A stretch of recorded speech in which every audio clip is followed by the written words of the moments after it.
Hello and welcome to this webinar. My name is Amy Lambert and I'm an associate in Fieldfisher's Privacy, Security and Information Law team.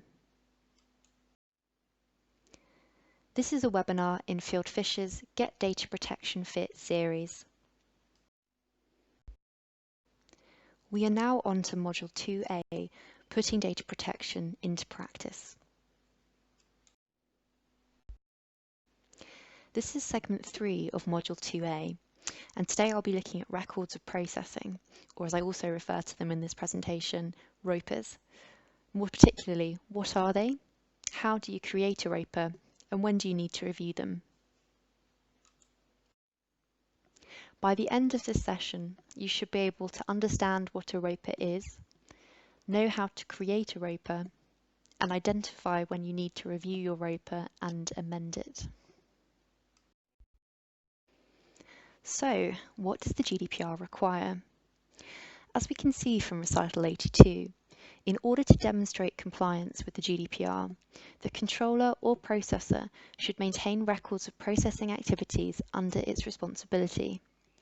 Each controller and processor should be obliged to cooperate with the supervisory authority and make those records, on request, available to it so that it might serve for monitoring those processing operations. It's clear, therefore, that keeping records of processing are just one element of the general obligation of accountability under the GDPR. By maintaining a record of processing, the controller or processor is keeping a record of their activities and is able to demonstrate that what they are doing is in compliance with the requirements of GDPR. In order to better understand what information you're required to include in your ROPA, you need to look to Article 30.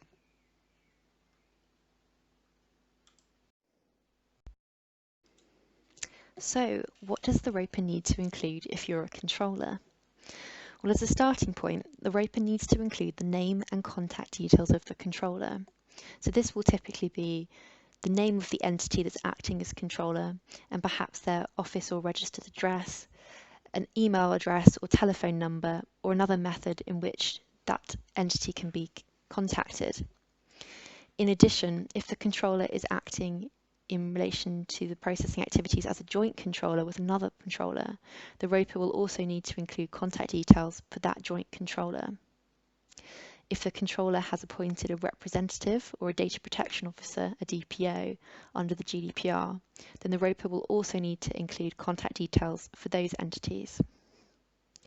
Secondly, the ROPA needs to include the purposes of the processing, i.e. a description of the various activities that are being carried out by the controller.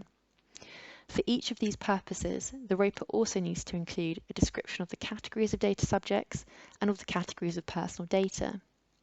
So for example, let's consider a controller with employees. Here, the controller would need to record as part of its ROPA the fact that it processes personal information about its employees, such as name, job role or salary details, for the purposes of managing its employment relationship.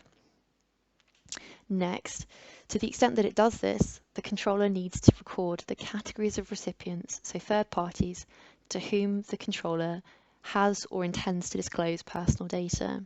This also needs to include whether recipients are in third countries, i.e. outside of the European Economic Area, or are international organisations. In addition, where this is happening, if there is a transfer of personal data outside of the EEA or to an international organisation, then this needs to be stated, and that third-party country or international organisation needs to be identified. In addition, there needs to be a record of the particular safeguards that are in place to ensure that that transfer occurs in compliance with law. Next, and only where possible, the controller should also include within its ROPA the envisaged time limits for erasure of the different categories of data that it processes. So it needs to be clear when that information is going to be deleted or destroyed, if this is possible to describe up front. In addition, where possible, the controller needs to include a general description of the technical and organisational security measures that it has in place to protect the data. We should also mention that if the controller has appointed a representative under the GDPR, then it's also a direct responsibility on that representative to keep a ROPA with exactly these categories of information that are recorded. So if we take a step back, generally the rule is that a controller has to complete a record for each activity that it's carrying out, which describes in suitable detail exactly what it's doing and ensures that the requirements of law are complied with. So, in relation to processes, as we know, there is still a direct obligation under GDPR for processes to keep and maintain a ROPA. However, as we can see from the slide, this is much more light touch than the requirements that apply to controllers. So, what does the processor ROPA need to include? Well, as a starting point, in the same way as the controller record, the processor record needs to include the name and contact details of the processor. However, it also needs to include the name and contact details of each controller on whose behalf the processor is acting. In addition, as before, if either the controller or the processor has appointed a representative under the GDPR, then we also need to have contact details for those parties included in the ROPA. In addition, if the processor has appointed a DPO under the GDPR, the ROPA will need to include contact details for this party as well. Secondly, a processor ROPA has to include the categories of processing that are being carried out on behalf of each controller. So this is much more light touch than is required under a controller ROPA. And if you're a professional service provider processor, you might find that the activities that you're carrying out for each controller are very similar, if not the same. So in practice, this might mean that putting together your processor ROPA is fairly quick, as it will be one category of processing description for each of your controller clients. However, you do need to be sure that if you're carrying out different activities for different controllers, that this is clearly set out in your processor ROPA. You also need to highlight in your ROPA, if applicable, the fact that you'll be transferring the personal data that you are processing on behalf of the controller to a third-party country, so a country outside the EEA, or to an international organisation. As before, if you are doing this, you have to identify where the information is going and also under which suitable safeguards to make sure that the transfer occurs in compliance with law, so for example, the model clauses or privacy shield. And lastly, and where possible, you should describe, generally, the technical and organisational security measures that you have in place to protect the personal data that you process on behalf of each controller. As before, if you as a processor have appointed a representative under the GDPR, then the requirements to keep this record will also apply directly to your representative. So, if we take a step back again, the main point here is that a processor must complete a record of processing for each controller on whose behalf it is acting. So, again, if you have multiple clients, it may be that the substance of your record is very similar for each controller customer. However, if you are doing different things for different controllers, you have to be sure to reflect this specificity in your record. Is there anything else that we need to consider when we're putting together our ROPAs? Well, the requirement here is that a ROPA has to be completed in writing, but this can also include an electronic form. And in practice, we find that most businesses do keep their ROPAs in electronic formats like spreadsheets or Word documents because they're easier to maintain and update.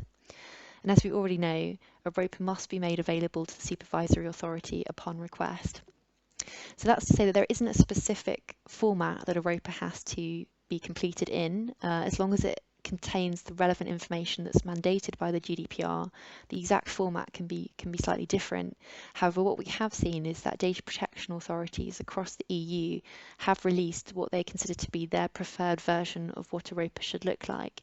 So, for example, on the right-hand side of this slide, there's a screenshot from the ICO's controller record, which it makes available on its website.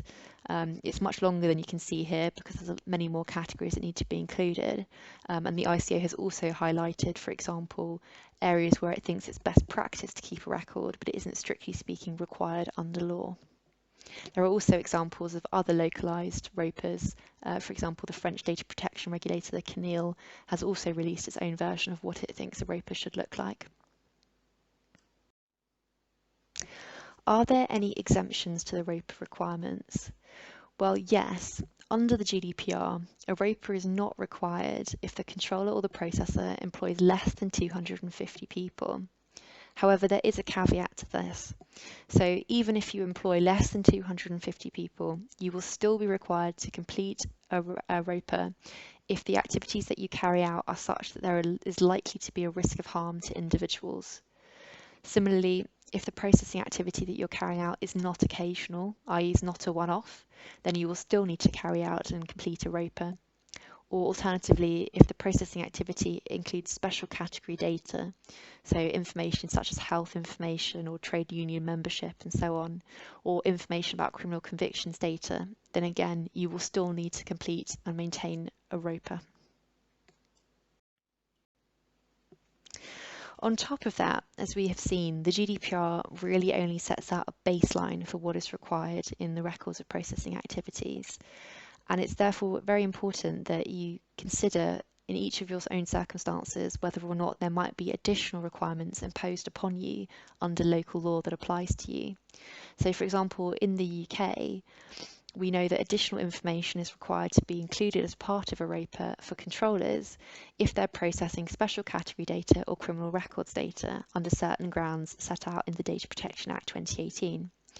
So for example, here we've also included a snapshot from the ICO's template, and you can see the 5 different categories there that the ICO requires to be included in a ROPA if you are carrying out the in-scope activities. So, when should I review and update my ROPA? Well, as we've already described in this webinar, the purpose of a ROPA is to ensure that there is an accurate record of the processing activities that are being carried out by the controller or the processor. This means that in reality, the right time to update your ROPA is whenever your activity changes. You will need to update your ROPA if you start a new activity for the first time, or if you change your activity. For example, if you decide that you want to use the information that you currently hold for a new or an additional purpose. Similarly, once you stop carrying out a particular activity, the ROPA should be updated to reflect the fact that you're no longer using personal data for this purpose. In practice, it's really important to build in the relevant touch points into your data processing lifecycle and to ensure that the people who are responsible for the day-to-day handling of personal data know what your responsibilities in relation to ROPAs are. This will ensure that they know when to identify a change of activity and that there needs to be a corresponding update to the ROPA. For example, we found that many businesses find it particularly useful to identify a ROPA touchpoint whenever a data protection impact assessment, or DPIA, is carried out. This ensures that once the business has completed their assessment and has identified that they can carry out their proposed activities in compliance with law, then there is a reminder that this new activity needs to be reflected in the ROPA. We've also seen that some software providers have offered businesses technical solutions, for example, which ensure that the relevant data from the DPIA is pulled into the company's digital ROPA and automatically updates. As ever, the more that a business can do to make its own ROPA updating requirements easier, the better.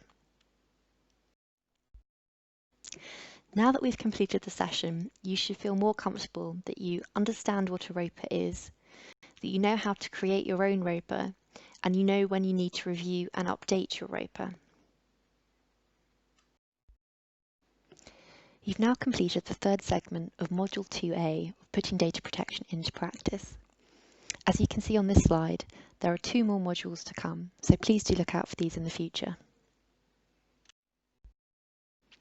If you have any questions about records of processing or data protection in the GDPR generally, please do not hesitate to get in touch with us. You can find my details on the left-hand side of this slide. We've also provided you with links where you can go to find further information. As you know, the rest of our Get Data Protection Fit series and this module can be found on our YouTube channel. Alternatively, the ICA's website has a vast amount of information for both controllers and processors, including precedents, guidance and checklists. Lastly, we have a privacy blog here at Fieldfisher, which I hope you've already seen or read or subscribed to. However, if you haven't, please do have a look. We cover the latest privacy updates in a pragmatic and useful way.